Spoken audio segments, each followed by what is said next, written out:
शादियों का सीजन है। कम लोग क्यों है? शादियों का सीजन है। पर क्या शादियां हम लोगों के लिए नहीं है?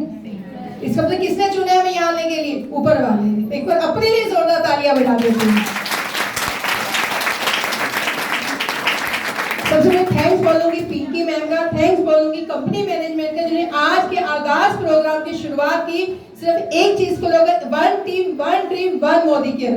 दोस्तों नाम गीतांजलि बजाज टीचिंग प्रोफेशन से थी, हूँ और रहूंगी। पहले बच्चों को पढ़ाती थी, आज बहुत बड़ी टीम के साथ मिलकर खुद भी सीख रही हूँ, उनको भी सिखा रही हूँ। दोस्तों डीएवी स्कूल द्वारका में एज ए पीजीडी में से 14 साल जॉब की है, 3 साल आदर्श स्कूल में नौकरी की है। और मोदी केयर में आने का कारण भी सिर्फ एक नौकरी लेना था। मेरा आने का रीजन कुछ था ही नहीं मोदी केयर के अंदर। जब मुझे समझ में आया, मुझे एक स्किन केयर के सेशन में इनवाइट किया गया और वहां मैंने 19 साल की लड़की को बोलते हुए सुना था। मुझे लगा मुझे भी ऐसा ही बोलना सीखना है। और मुझे सोच ना बिजनेस करने की थी, ना ही मुझे नेटवर्क मार्केटिंग का अता पता था कि कोई तरीका भी पैसा कमाया जा सकता है। सिर्फ एक ही बचपन से एक ही चीज देखी थी कि लड़कियों के लिए टीचिंग की जॉब अच्छी है, वही कर लो, टाइम से घर आ जाओगे। और अगर नॉर्मल देखें तो जॉब और बिजनेस, तीसरा कोई तरीका मालूम नहीं था। और सिर्फ मोदी के ज्वाइन करने का रीजन कि मेरी जॉब में क्योंकि कहीं ना कहीं कॉन्फिडेंस की कमी थी, पर्सनैलिटी को एनहेंस करना था। और सिर्फ एक ही बात पूछी थी 19 साल चित्रा से कि मैं ऐसी क्लासेस कहाँ से ले सकती हूँ, मुझे मेरा कॉन्फिडेंस कैसे बिल्ड हो। उन्होंने एक ही लाइन बोली थी, दुकान बदल लो। बड़ी हैरानी हुई थी, कितनी दुकानें बदली। आज तक आपने कितनी दुकानें बदली होंगी? कि कोई ऐसा बोलता कि दुकान बदलो पर्सनैलिटी डेवलप हो जाएगी? सिर्फ इतना ही बोला कि ताली दुकान बदल लो, आपके घर में जो सामान जहाँ का रखा हुआ है उसको मोदी केयर से रिप्लेस कर दो। देखो बहुत आसान है। मैंने कहा और कितने पैसे लगेंगे? कुछ नहीं देना, सिर्फ दुकान बदल के आपको हर वीरवार को ट्रेनिंग में आना है। बड़ा सिंपल लगा, बहुत अच्छा लगा। ट्रेनिंग में जाना शुरू किया। 1.5 साल का बच्चा था, उसको लेकर ट्रेनिंग में जाती थी, उसको कैसे भी करके मैनेज करते हुए कभी ऐसा होता था कि उल्टे पैर वापस आती थी, बैठने नहीं देता था। पर अपने बच्चे को हमेशा ताकत माना, कमजोरी कभी नहीं समझा। बस दोस्तों यही करना शुरू किया। मुलाकात हुई डॉक्टर शोभा पंजाबी मैम से, उन्होंने एक मिशन के साथ जोड़ दिया क्योंकि बिजनेस तो सोच ही नहीं थी मेरी। उन्होंने बोला एक मिशन पर काम करिए गीतांजलि, क्या मेरा साथ देना चाहोगे? मैंने कहा मैं मिशन क्या है, घर घर जाके सामान तो नहीं बेचना ना? कहती नहीं ऐसा कुछ नहीं है, आपको सिर्फ इस्तेमाल करना और मिशन से जुड़ जाना है। मिशन क्या था? कैसे लोगों की जिंदगी बदली जाए 3 रूपों में। Developing people, bringing smile. सबसे पहले लोगों के चेहरे पे सेल्फ कॉन्फिडेंस लाना, वो मेरी जरूरत थी। मुझे अगर मुझे मिलेगा तो मैं किसी को दे पाऊंगी। फिर मैम ने बोला कैसे दूसरों की हेल्थ को अच्छा रखा जाए, हमेशा वो सही सलामत रहे, हेल्थ अच्छी बनी रहे। बहुत अच्छा लगा सुनकर। और तीसरा बोला कि बढ़ती एज के साथ तो हमेशा वो देने वाले बने, कभी हाथ ऐसे ना करना पड़े सेवा में या पैसे में। मुझे मिशन बहुत पसंद आया। मैंने कहा मैम मुझे करना क्या होगा? मैंने बोला जो ट्रेनिंग ले रहे हो बस ट्रेनिंग लेना शुरू कर दो, रेगुलर ट्रेनिंग में आते रहो। और एक लाइन और बोल दी थी, एक स्टोरी के साथ उन्होंने मेरी शुरुआत की थी। उन्होंने बोला था एक लकड़ी और एक नाव। लकड़ी का नेचर भी सही है, नाव का नेचर भी वही है। नाव लकड़ी नाव को बोलती है ऐसा क्या तेरे अंदर खास बात है कि तू लोगों को भी किनारे लगाती है और खुद भी किनारे लगती है, और मैं लकड़ियों में कभी इधर टकराती हूँ कभी इधर टकराती हूँ, ऐसा क्या है? उसने बोला मुझे कारीगर मिल गया था जिससे मेरी जिंदगी बदल दी। हो सकता है कारीगर तेरे को भी मिला हो। आपको बहुत लोग मिलते हैं, मोदी केयर में आ जाओ, सपने पूरे होते हैं, फॉरेन ट्रिप मिलते हैं, आते ही नहीं आते। बहुत कारीगर बाहर घूम रहे हैं जो आपकी जिंदगी बदलने के लिए तैयार बैठे।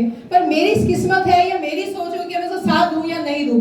उस कारीगर ने, उस नाव ने बोला लकड़ी को, हो सकता है कारीगर तेरे को भी मिला हो सकता है उसके कुछ कमिटमेंट तेरे से लिया हो कि अगर तुम नाव में बदलना चाहता है तो तुमको कील हथौड़े छेड़े सब सहन करने पड़ेंगे।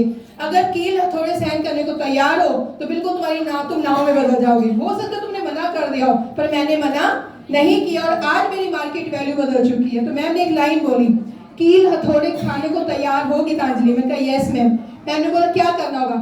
हर दिन हर हफ्ते आपको ट्रेनिंग में आकर बैठना होगा, महीने एक सक्सेस सेमिनार अटेंड करना होगा, रेगुलर टच में रहना होगा, उस माहौल में लगातार बने रहना होगा। दोस्तों बस इसी कमिटमेंट के साथ ट्रेनिंग में जाना शुरू किया। ट्रेनिंग में जाते जाते पहला मंथ का चेक आया 372 का। मैंने मैम से पूछा मैम चेक भी आता है? मैंने बोला हाँ चेक भी आता है। तो फिर बिजनेस को समझना शुरू किया। पूछा सपना क्या देखते हो? अब कितना अजीब लगेगा ना, आज तक इतने साल हो गए किसी ने सपना पूछा नहीं था। एक दुकान बदल के कोई सपना पूछ रहा है? आपसे पूछा जाता है ना, आपसे शॉर्ट टर्म, मिड टर्म, गोल टर्म लिखवाए जाते हैं। कितने लोगों को लगता है ऐसे पागल बनाते, होता तो है नहीं, आते ही नहीं आता। फिर बोलते बोले 1 लाख का चेक कब आएगा? अब दिमाग क्या कहते हैं 5,000 तो कमा नहीं सकते, 1 लाख की बातें करते हो। आता ही नहीं आता सब कुछ। ये विश्वास कब पक्का होता है? जब ऐसे माहौल में बैठते हैं। जब मैम को सुना हमने, इनको सोनिया ममता जी को सुना, तो आप सोचो क्या विश्वास, ये लोग कर सकते क्या कमी है। दोस्तों मैंने एक लाइन बोली थी, 5 स्टार होटल में अपनी एनिवर्सरी मनानी है, कुछ सोच ही नहीं आई थी, गाड़ी घर बंगला कुछ नहीं दिमाग में आया था, मुझे नहीं पता था कैसे पूरा होता है, कैसे लॉ ऑफ अट्रैक्शन काम किया।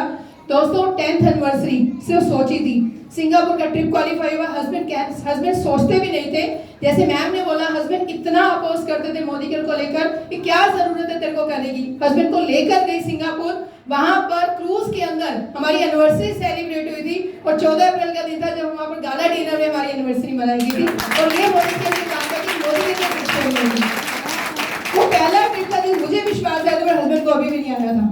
फिर किसी ने बोला लिखना शुरू कर दो जो चाहते हो, पता मैंने क्या लिखा था, मैंने लिखा था मेरे हस्बैंड मेरे साथ फुल टाइम मोदी केयर कर रहे हैं। कुछ नहीं समझ में आया था, शायद डायरी ढूंढूंगी कहीं लिखा था और अपने लिए नहीं लिखा था, मैं पार्ट टाइम में रह गई।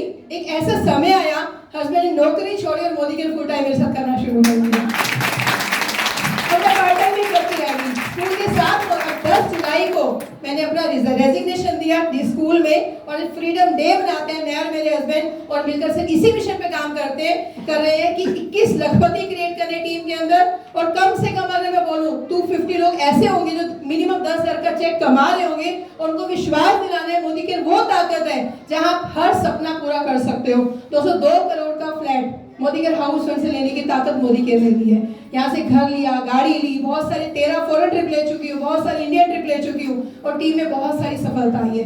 एक ही मैसेज देना चाहूंगी दोस्तों, रीजन कम फर्स्ट, एक्शन कम सेकंड। रीजन बनाइए यहाँ बैठने का, रीजन बनाइए फील्ड में जाने का, रीजन बनाइए अपने सपनों को क्यों अपने बच्चों के सपने क्यों पूरे करने हैं। जिस दिन कारण पड़ा होगा ना, रजाई में से भी निकलने का मन करेगा, कदम अपने आप ऑफिस की तरफ आएंगे, कदम अपने आप हर उस घर के आगे जाएंगे जिस इंसान की आप जिंदगी बदलना चाहते हो। क्या आप तैयार हैं? Yes. क्या आप तैयार हैं? Yes. अपने सपने पूरे करने के लिए? Yes. एक बार अपने लिए तालियां, समीर मोदी सर के लिए तालियां, पिंकी मैम के लिए, रूपा मैम के लिए, थैंक्स बोलना चाहूंगी अपनी ऑर्गेनाइज को, अक्षरा मैम को जिन्होंने मुझे सिस्टम दिया, शोभा मैम को जिन्होंने बहुत बड़ा मिशन दिया, थैंक्स बोलूंगी सभी लोगों से जिनसे मैंने बहुत कुछ सीखा है। Thank you so much, thank you.